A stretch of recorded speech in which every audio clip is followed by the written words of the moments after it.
Génesis capítulo 12, versículo 10 hasta el capítulo 13, versículo 4.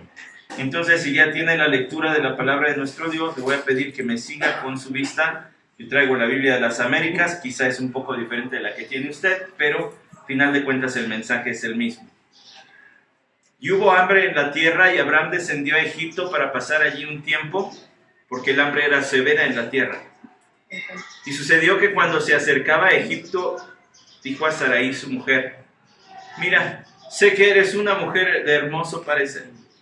Y sucederá que cuando te vean los egipcios dirán: esta es su mujer y me matarán, pero a ti te dejarán vivir. Di por favor que eres mi hermana, para que me vaya bien por causa tuya y para que yo viva gracias a ti. Y aconteció que cuando Abraham entró en Egipto, los egipcios vieron que la mujer era muy hermosa. La vieron los oficiales de Faraón y la alabaron delante de él. Y la mujer fue llevada a la casa de Faraón.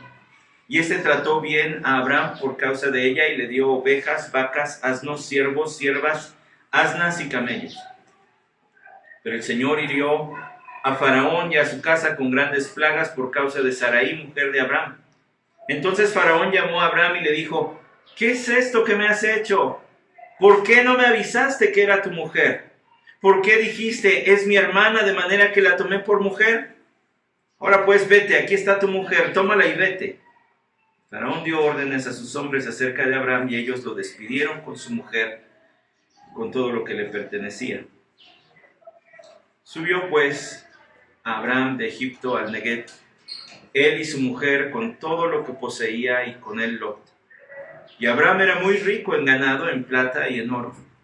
Y anduvo en sus jornadas desde el Neguev hasta Betel, al lugar donde su tienda había estado al principio, entre Betel y Ai, al lugar del altar que antes había hecho allí.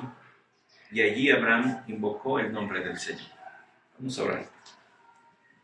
Señor, nuevamente te agradecemos tu palabra y te agradecemos, Padre, la oportunidad que nos has dado de exaltar a tu Hijo Jesucristo. Él ha sido exaltado en esta mañana, no solamente en los cantos, no solamente en la lectura de tu palabra, también, Señor, en la historia, el Evangelio propiamente que le fue predicado a los niños en esta mañana y predicado a todos los que estábamos aquí. Él es el principio y el fin, y Él es el centro de la historia. Todo gira en torno alrededor suyo. Santo Espíritu, que esta predicación gire en torno a Jesucristo, porque Él es el Salvador y Él es el Señor. Él es el único que merece gloria infinita, sin fin jamás, por toda la eternidad, por todas las personas. Y es en el nombre suyo que oramos. Amén. Tomen su lugar, por favor. No son extrañas para nosotros.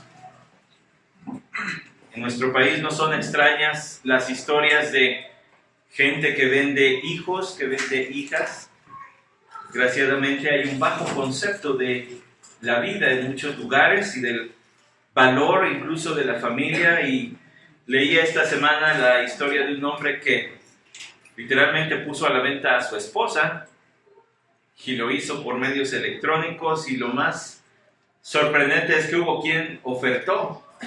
O sea, no solamente la locura del que ofreció, sino también del que estuvo dispuesto a pagar.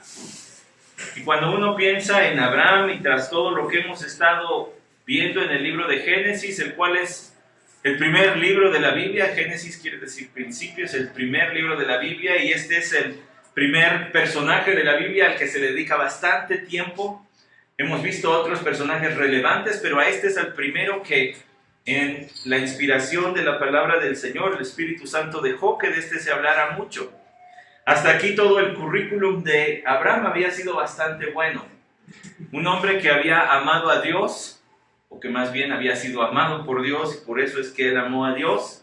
Un hombre que fue el primero al que se le dijo dónde iba a estar la tierra prometida para el pueblo de Israel. Un hombre al que se le dijo también que iba a ser grandemente bendecido, y se le ordenó que él tendría que ser bendición.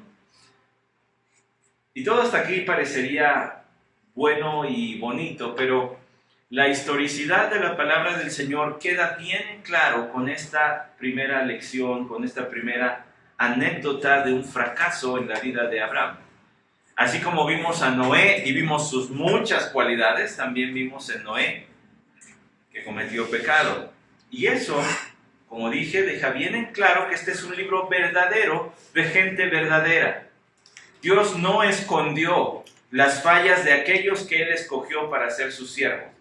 Y en el caso de Abraham, lo acabamos de leer. ¿Por qué cree que abrí esta mañana hablando de quien vende a su esposa? Porque Abraham cometió la misma locura, la misma tontería, y no fue la única, cometió varias más. Así que esta mañana le traigo buenas y malas noticias. ¿Cuál quiere que le dé primero? Las buenas, no. Me echa a perder el bosquejo, tengo que empezar por las malas. Entonces voy a tener que dar las malas y luego les daré las buenas. Buenas y malas noticias con respecto al pecado. Porque lo que está aquí claro es eso. Ahora, podríamos hablar del pecado de muchas formas. Hay muchas definiciones que se han hecho a raíz de lo que dice la Biblia acerca de este tema. ¿Qué es el pecado? Bueno, por ejemplo, el teólogo Wayne Grudem, él dice que el pecado es la falta, cualquier falta de conformidad a cómo es Dios. Si Dios es verdad, y lo es, y tú dices mentira, entonces eso es pecado. ¿Por qué? No porque digas mentira en sí mismo, sino porque es contrario a lo que es Dios. Algunos otros escritores y teólogos cristianos dirían: el pecado es aquello que sustituye a Dios en tus deseos y amor, aquello por lo que tienes más afecto, o aquello en lo que confías más que en el propio Dios. Eso se constituye en pecado, es más, se constituye en un ídolo.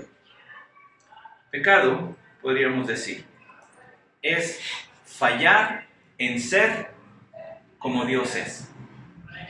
Hace un rato que se les predicaba el Evangelio a los niños que están presentes hoy aquí con nosotros, se hablaba del huerto, del jardín del Edén, donde el hombre y la mujer disfrutaron de comunión con Dios. ¿Por qué?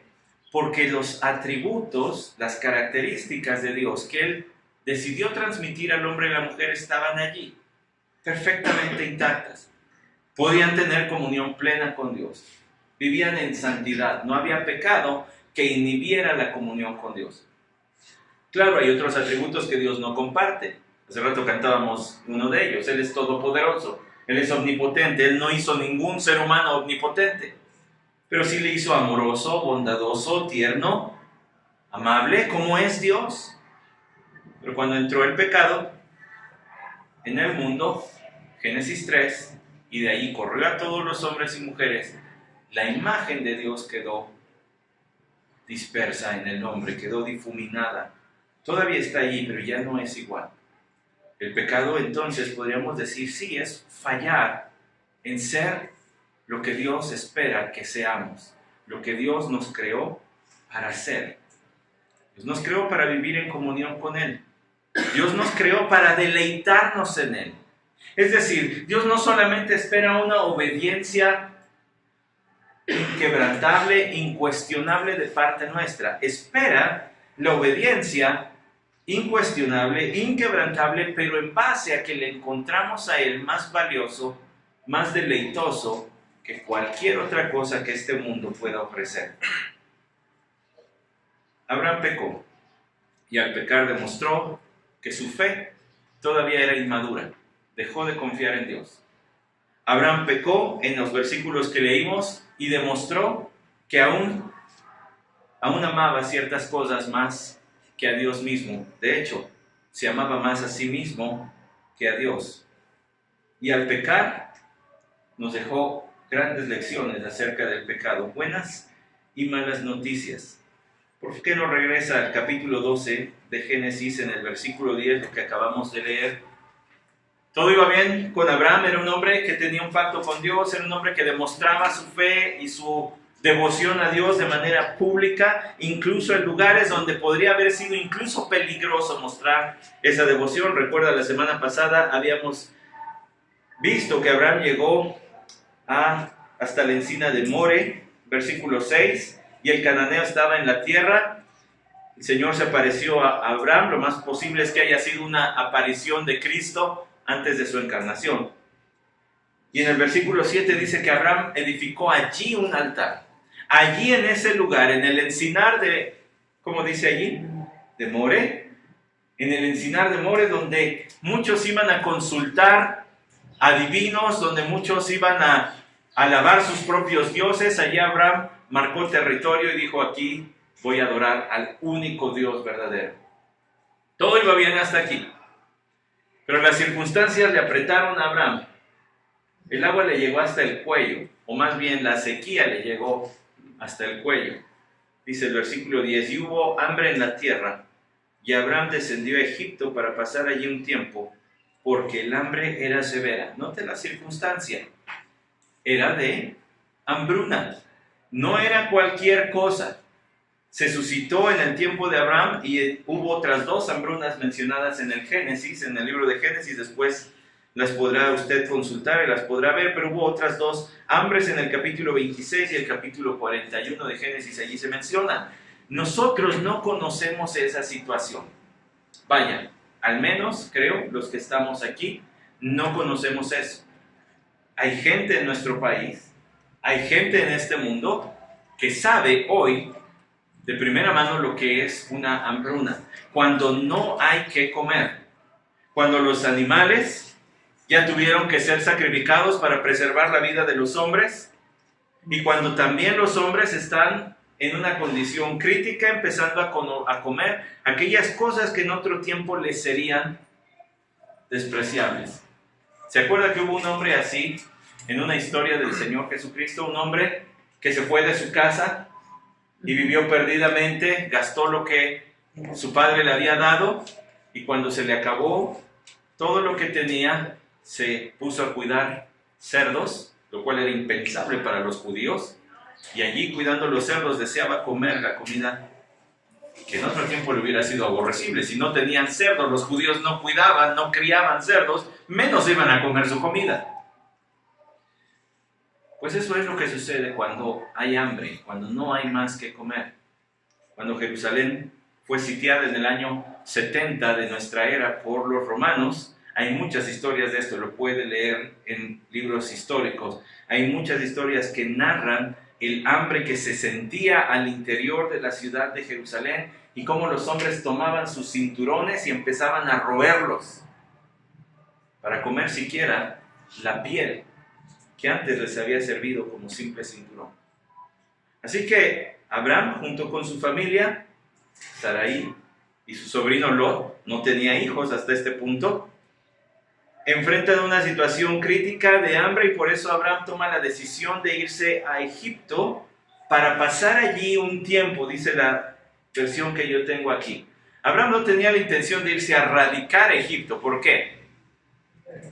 Porque le había dado Dios una promesa, la promesa que usted ve allí en el capítulo 12, en los primeros versículos. Vete de tu tierra, de entre tus parientes y de la casa de tu padre a la tierra que yo te mostraré. Y luego, cuando llega a la tierra de Canaán, Dios le dice que esa es la tierra que Él le va a dar. Pero ahora la tierra que Él le va a dar está pasando por hambre. Y entonces dice, pues nos vamos a Egipto. Un segundo. ¿Qué no Dios le había dicho que lo iba a bendecir? ¿Qué Dios le había dicho que ya estaba en la tierra que iba a ser su posesión? Entonces, ¿por qué se va? Hubo otro hombre que se llamó Elimelech. Eli, mi Dios, Melech, rey. Mi Dios es rey. Su historia es muy breve, está en el libro de Ruth, en el capítulo 1, apenas unos versículos. Un hombre de Belén que se fue a vivir a tierra extranjera porque había hambre en la tierra. Elimelech, mi Dios es rey, se fue a vivir a otro lado, dejando de confiar que su Dios es rey y podía alimentarle donde estaba. Abraham también dejó de confiar en que Dios le había dicho, esta es la tierra que te voy a dar. Versículo 7, a tu descendencia daré esta tierra. Ya estás donde tienes que estar, no te muevas de aquí. Uno pudiera decir, bueno, sí, pero había hambruna. Abraham tomó la decisión correcta, tenía que preservar su vida y la de los suyos. Bueno, ¿y que Dios no se la podía preservar? Usted y yo podríamos decir fácilmente sí, porque conocemos el resto de Génesis y podríamos ir todavía a Éxodo, donde Dios tiene a todo un pueblo de millones de personas en el desierto y les da agua y les da comida. Y luego los viene correteando un ejército, el más poderoso de su tiempo, y Dios les preserva la vida.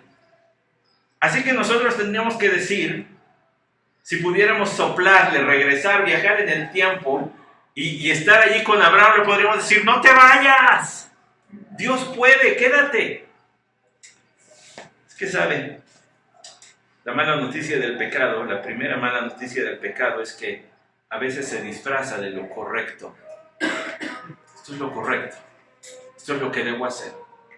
Y el profeta Jeremías, por la palabra del Señor, dando palabra del Señor, dijo que no hay nada más engañoso que el corazón propio. Y nuestro corazón nos puede jugar chueco y nos puede hacer pensar que aquello que decidimos es lo mejor. Es más, lo estoy haciendo por ellos, ni siquiera por mí, es por ellos.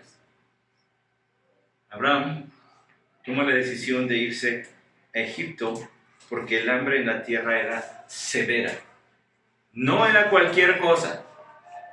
No era que subió el kilo de tortillas 2 centavitos. Es que no había tortilla. Es que no había qué comer. Es que pronto iban a morir y quizá alrededor de ellos ya había gente muriendo literalmente de hambre.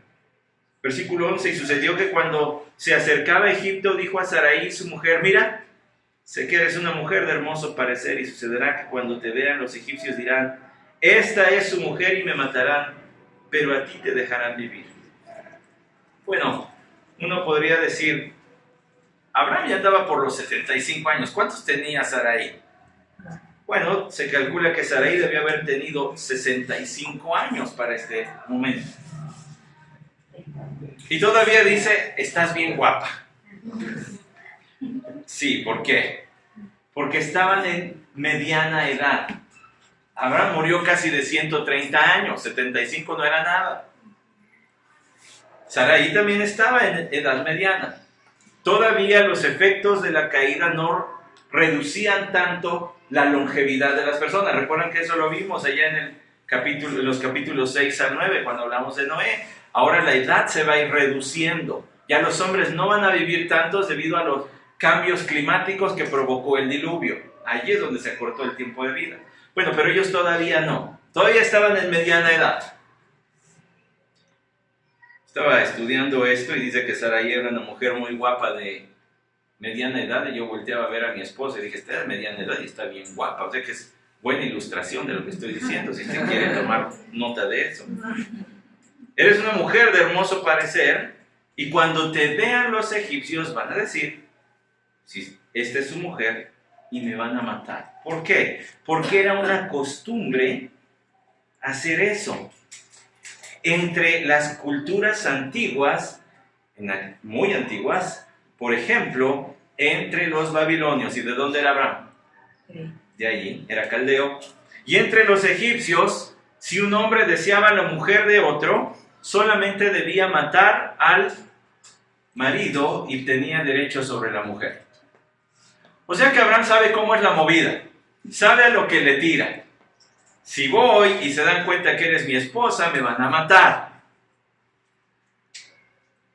Un momentito.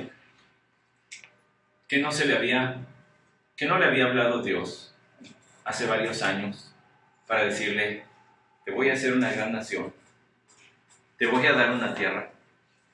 Que no se le había aparecido el Señor, muy probable el Señor Jesucristo.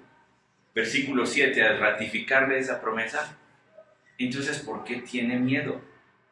Porque el pecado nubla la vista. Nubla la vista, pero no a todo. Nubla la vista a las promesas de Dios. Mire, hay un ejemplo fantástico de eso, muy clarito, en la segunda carta de Pedro, en el capítulo 1. Fíjese los efectos del pecado según los narra o los escribe Pedro en esa carta.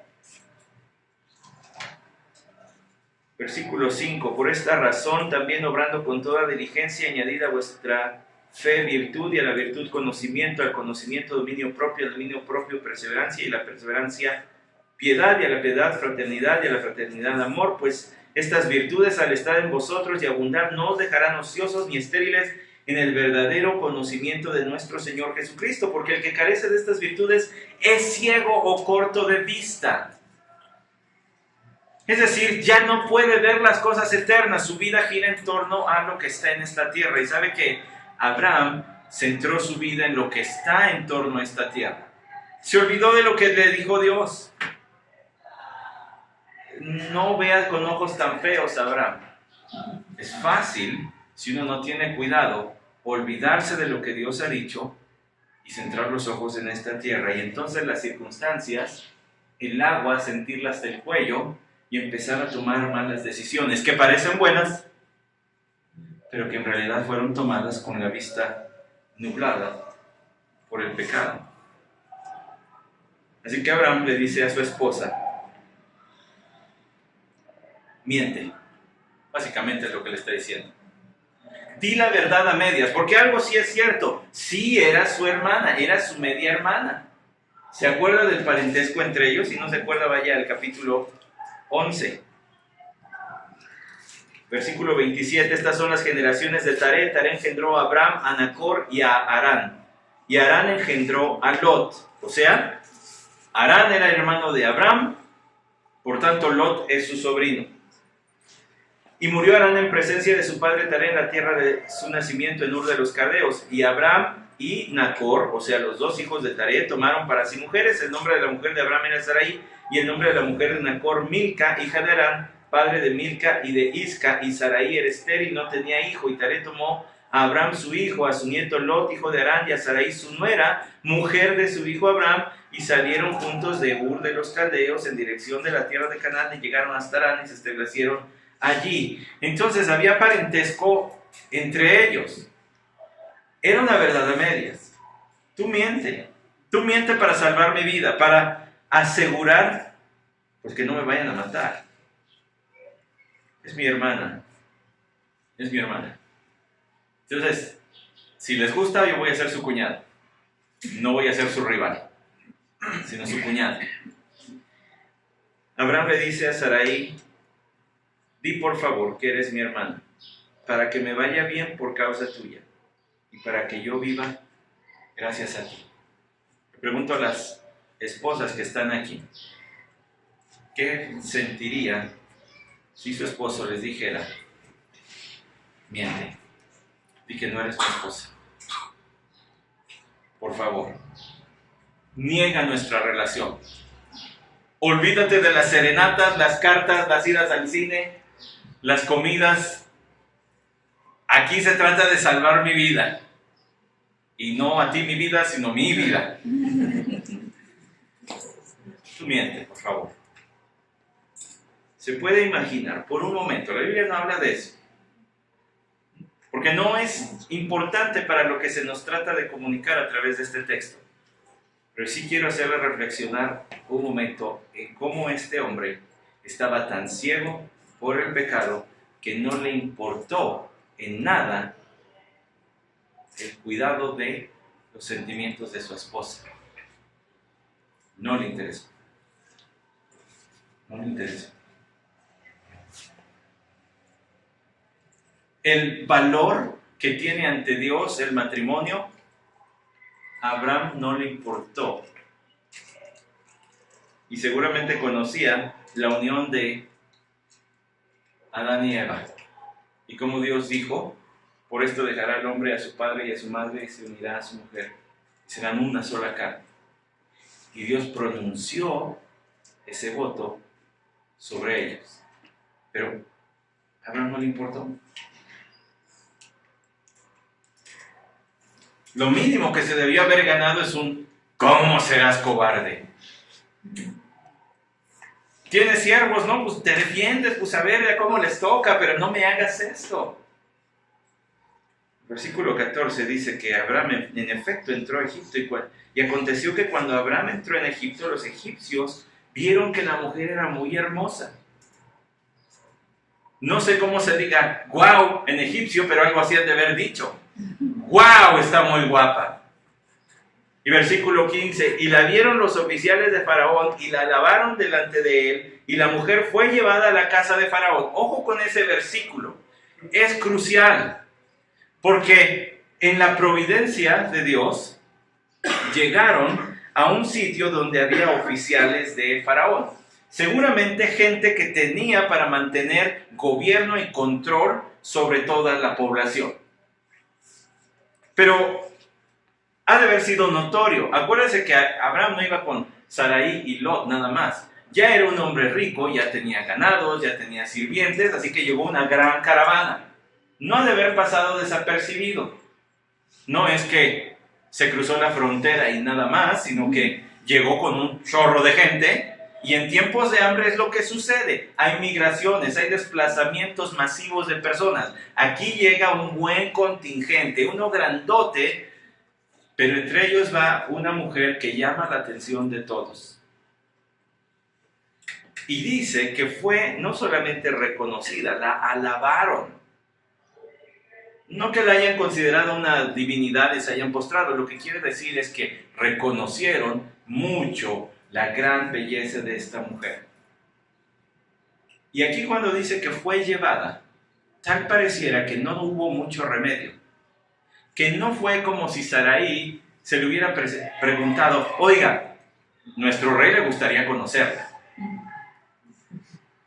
Sino que les hicieron los mínimos arreglos con Abraham para decirle, oye, ¿esa es tu hermana?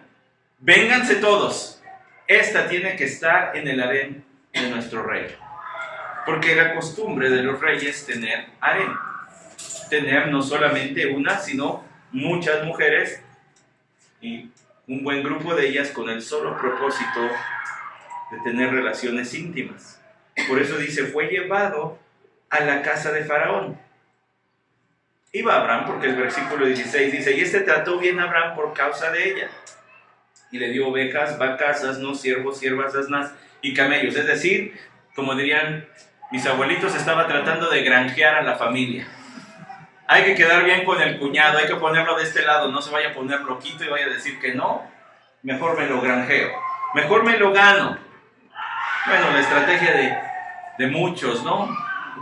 Si pretendo a la novia, si pretendo al joven, a la señorita, pues voy quedando bien con la familia y me hago el gracioso, el visito y el bien portado y demás, para irles cayendo bien a la familia y que luego haya modo, que no se opongan. Bueno, algo así hizo Faraón. Y uno podría decir, no, pues le dio ovejas, vacas, asnos, siervos.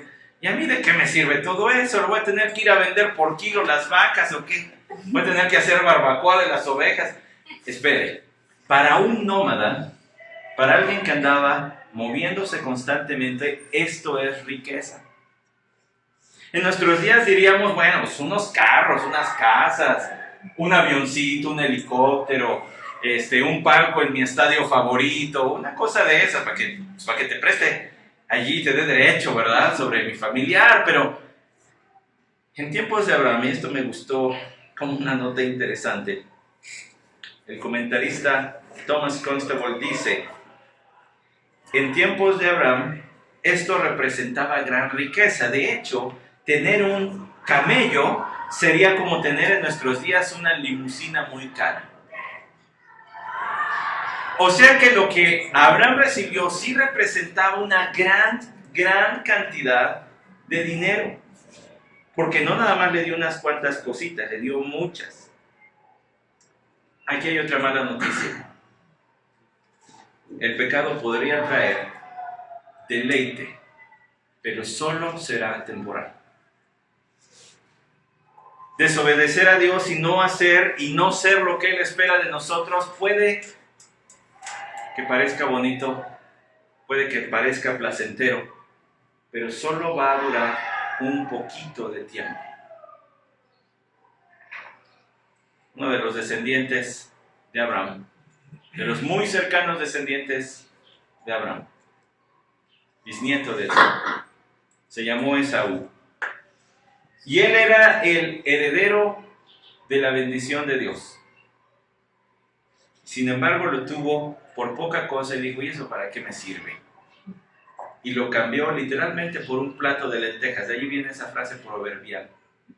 Cambiaste todo por un plato de lentejas. ¿Cuánto le duró la digestión de un plato de lentejas? Por eso cambió su bendición. Estaba en el plan de Dios que la bendición pasara a Jacob, quien llegó a ser Israel. Estaba todo en el plan.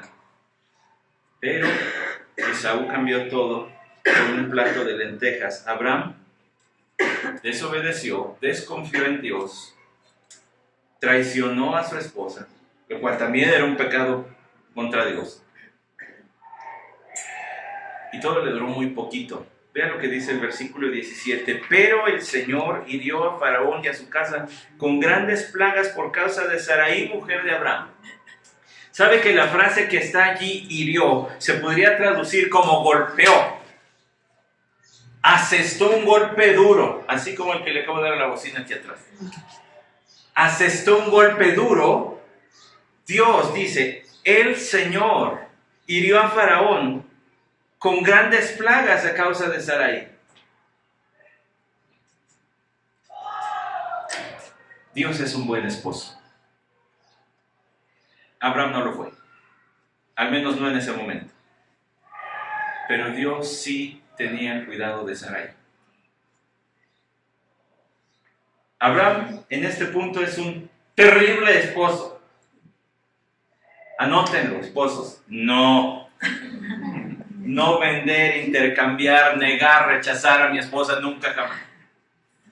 Pero sobre él estaba Dios. ¿Quiere escuchar un versículo fascinante? Yo no sé cuál haya sido la reacción de Sarai. Quizá cuando se la llevaron le haya dicho, traidor, cobarde. No lo sé. Pero hay un versículo que dice cuál era su actitud. ¿Quiere ver? No está ni en el Antiguo Testamento, está en el Nuevo Testamento. Y es otra vez Pedro. En su primera carta, en el capítulo 3. Fíjese lo que dice de Sarai. Claro, de otras mujeres están incluidas, pero ella. Dice el versículo 3, primera de Pedro 3:3, y que vuestro adorno no sea externo, peinados ostentosos, joyas de oro, vestidos lujosos, sino que sea el yo interno con el adorno incorruptible de un espíritu tierno y sereno, lo cual es precioso delante de Dios, porque así también se adornaban en otro tiempo las santas mujeres que esperaban en Dios, estando sujetas a sus maridos. Así obedeció Sara a Abraham, llamándolo Señor, y vosotras habéis llegado a ser hijas de ellas y hacéis el bien, y no estáis amedrentadas por ningún temor.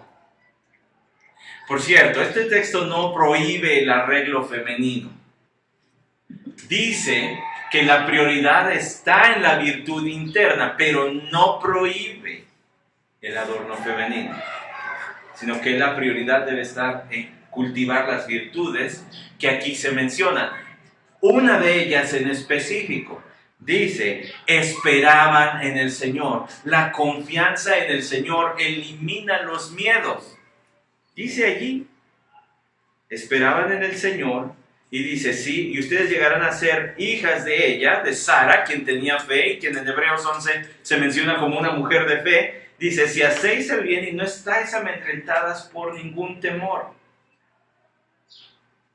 Sara confiaba en Dios. Sarai, la misma persona, Sarai, confiaba en Dios, y eso le quitaba todos sus miedos. ¿Y cómo no iba a confiar en Dios si cuando su esposo le entregó en manos de otro hombre, Dios salió al rescate? Dios se puso en medio y dijo, no, yo cuido de ella. Porque específicamente dice, por causa de Sarai, Génesis 12:17, mujer de Abraham. A Dios no se le había olvidado el pacto matrimonial entre estos dos, aunque Abraham sí. Y Dios cuidaba de Sarai, aunque Abraham no lo hiciera. Fascinante, ¿no lo creen? Hermanas, ustedes tienen un mejor esposo que el hombre. Ojalá que todos los esposos sean buenos. Pero de todas maneras, si no lo fuera, Dios es mejor esposo. Dios es mejor esposo. Usted puede confiar en Él plenamente. Y si tiene un buen esposo, pues gloria a Dios. Entonces ya tiene dos.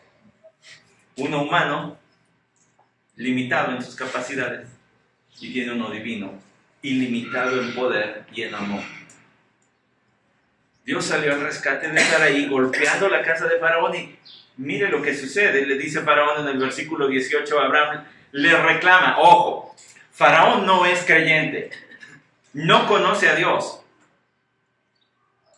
Conoció el poder de Dios, pero no adoraba a Dios.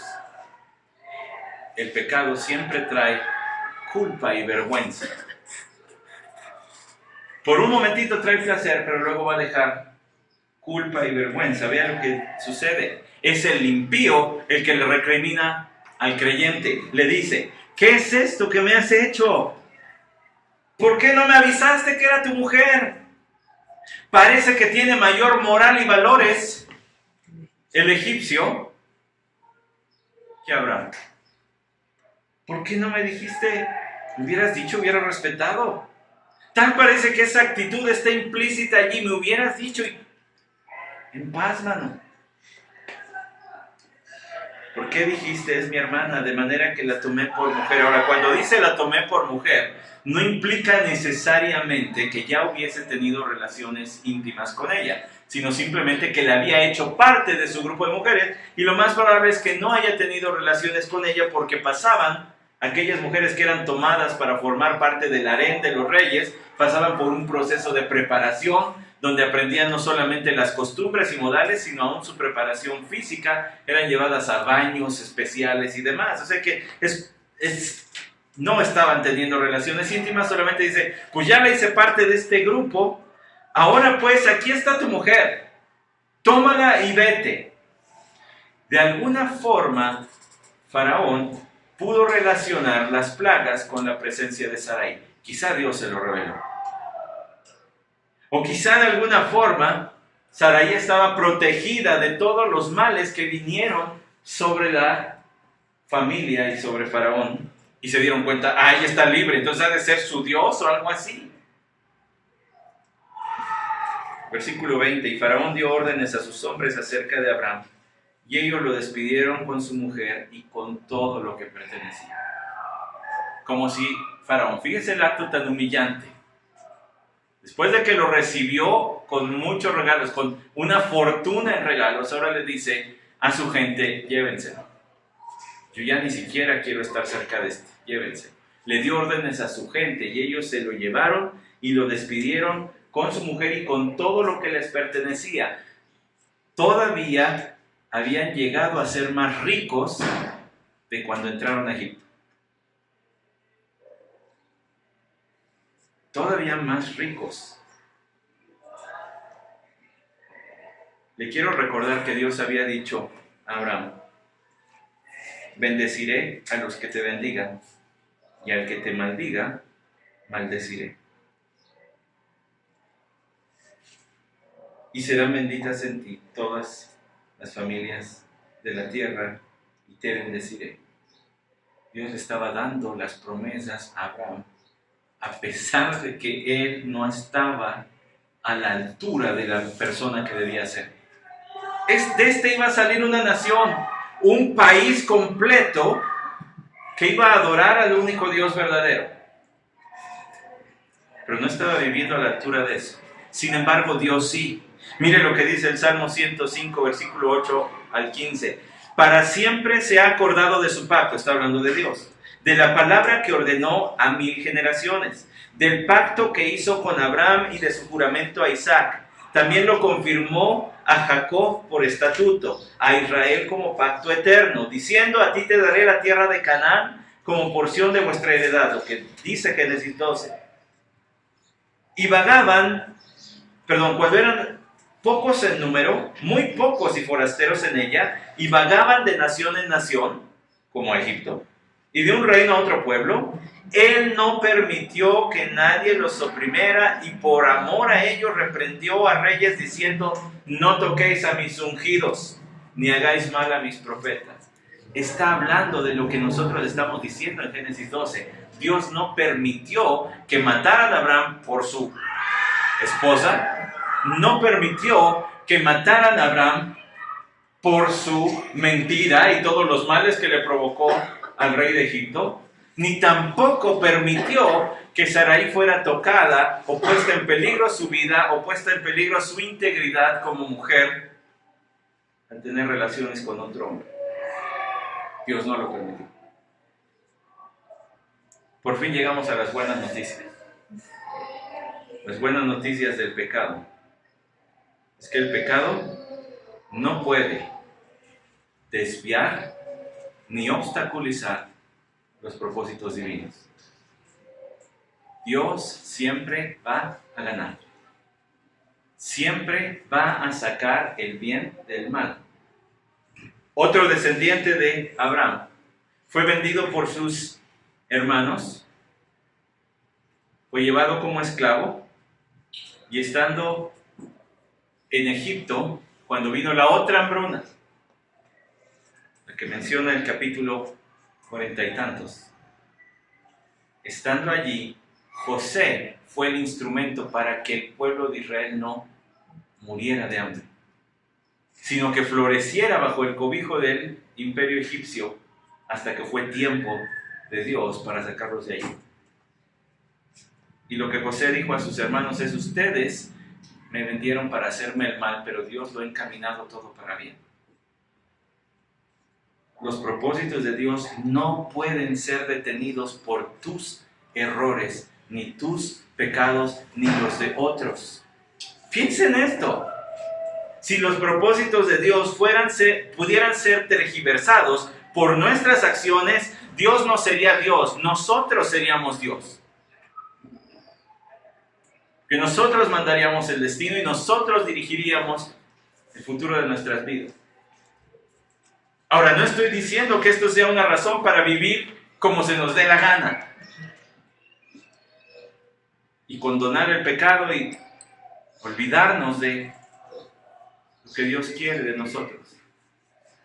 Estoy hablando al corazón desconsolado de aquel que siente que por algún acto de su vida, alguna decisión, algún pecado, siente que hoy su vida gira en el caos, en una espiral como en el universo, perdido, y que ya los planes de Dios fueron deshechos y jamás podrá volver.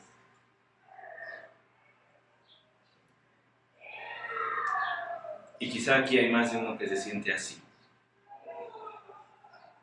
Y por más que asistes cada domingo fielmente y buscas a Dios en tu casa, sientes que de todas maneras tu vida ya no tiene corrección, no hay rumbo. Lo voy a decir de manera coloquial: la regaste y no hay vuelta para atrás. Te quiero demostrar que sí hay vuelta para atrás y que Dios siempre gana, a pesar incluso de nosotros. Abraham sí llegó a ser padre de una gran nación. Y hoy hay un pueblo, que es el pueblo judío, disperso por todo el mundo, que da testimonio de que Abraham sí llegó a ser una gran nación.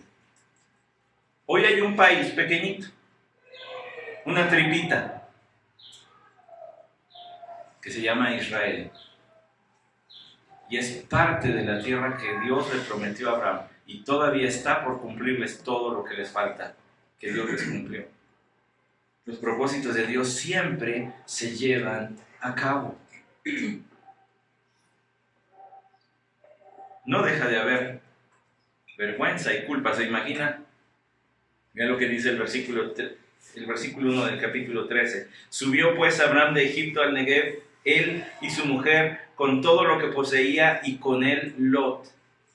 Y Abraham era muy rico en ganado, en plata y en oro, y anduvo en sus jornadas desde el Negev hasta Betel, al lugar donde su tienda había estado al principio, entre Betel y Ai. Piensen esto. ¿Cómo habrá sido el viaje de regreso de Egipto? El silencio incómodo entre esposo y esposa. Y la cosa es que no iban solitos, no podía guardar el secreto. Allí había estado Lot, aquí se menciona que anda con ellos. Allí habían estado todos sus siervos y ahora los nuevos, los que les habían regalado. Imagínense el silencio incómodo. ¿Qué tienes? ¿Se imagina? Nada. Todos sabemos que algo tiene, pero dice la mujer que no tiene nada, pues qué remedio. Tiene nada, dice. Y hay algo más allí. Piense en Abraham. Ahora va de regreso a la misma tierra que él había abandonado. Probablemente había pasado el tiempo de hambruna. Probablemente para este momento ya había otras condiciones. Pero de todas maneras regresó. Dios lo mandó de regreso a donde le había dicho que él tenía que estar.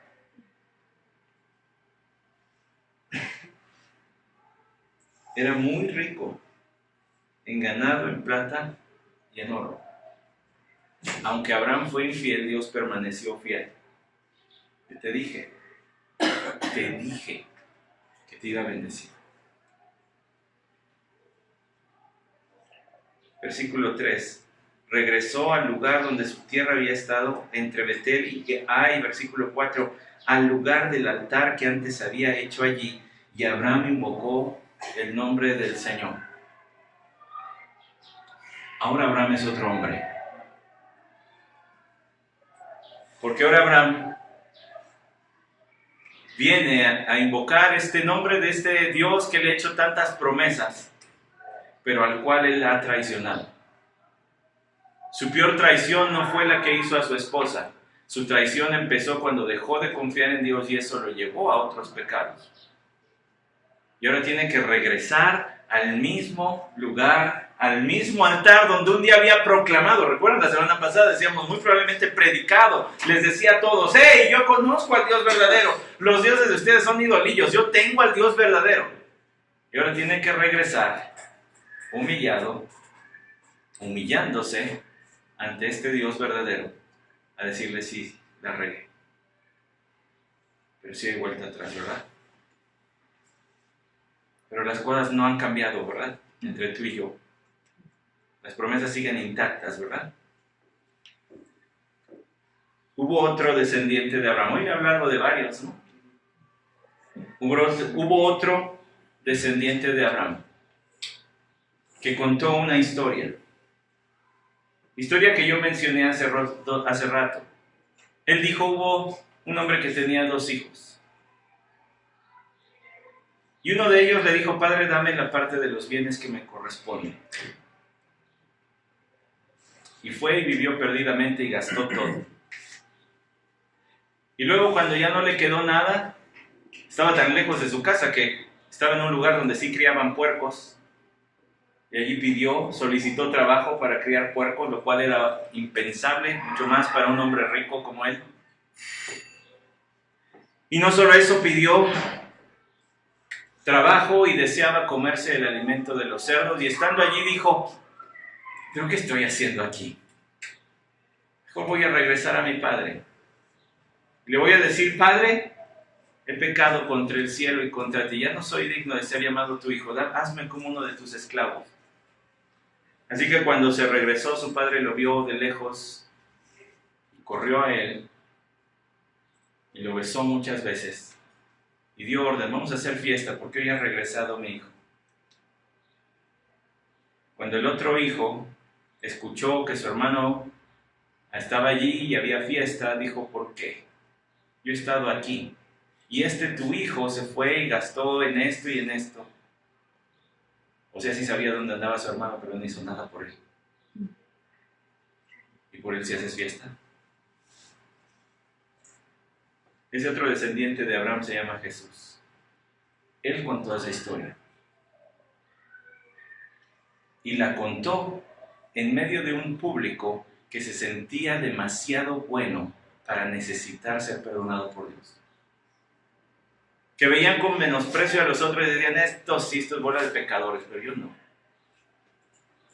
La otra parte del público era gente que sabía que necesitaba ser reconciliado con Dios. Permítame decir que en Génesis 13, del 1 al 4, vemos a Abraham, el pródigo, de regreso. Ya no soy digno, Señor. Mira las promesas que me hiciste. Pero es que a Abraham se le olvidó que no era por su dignidad, era por amor de Dios a su nombre, por su propia gloria.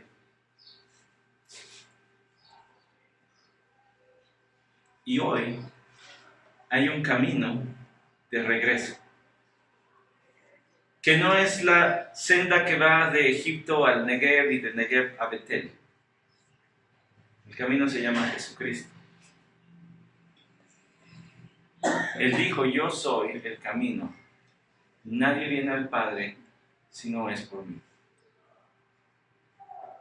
¿Cómo Jesús se convirtió en el camino? Jesús se convirtió en el camino al venir a nacer en un vientre, crecer y vivir una vida perfecta delante de Dios, para, llegado el momento justo, planeado por Dios desde antes de Génesis 1, desde antes de que se creara la tierra. Dios ya tenía planeado el momento en que Jesús sería colgado en una cruz y sobre él serían puestos el pecado de todos nosotros. Él encarnaría, él viviría en su cuerpo el castigo por el pecado. Dios no solamente pagó la deuda dejando pasar el precio, Él sí se cobró el precio y se lo cobró en Jesús.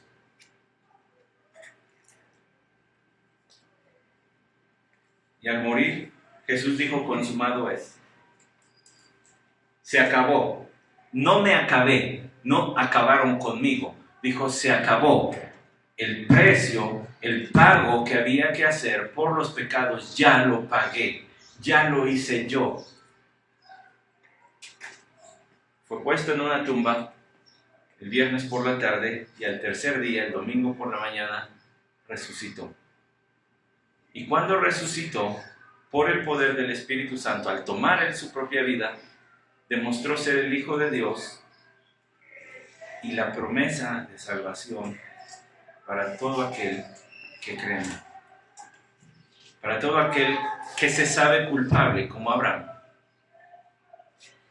pero que dice: quiero regresar, quiero ir a ti, Dios. Podemos estar en paz. Él es el camino y no va a haber otro, porque no se necesita otro,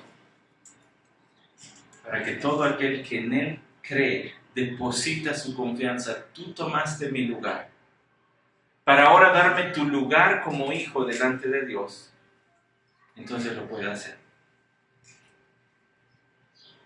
La última lección del pecado es que el pecado no es invencible. Cristo Jesús lo venció en la cruz y nos dio el medio de regresar a la comunión con Dios que fue perdida en el jardín del Edén. Él es el Salvador. Clama a Él, corre a Él, abrázalo a Él. Dile: Jesús, te necesito.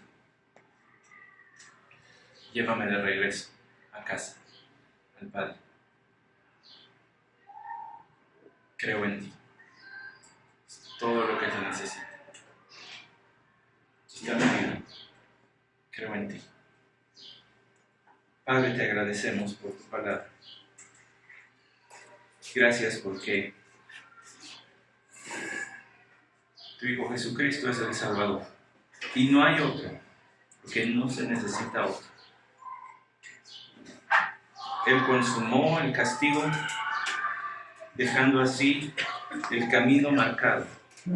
Solo por la fe. Él es el Salvador. Y como es el Salvador, merece toda nuestra gloria. No como un intercambio, porque Él es mucho más valioso que nosotros y jamás podríamos pagar lo que Él hizo en nuestro lugar.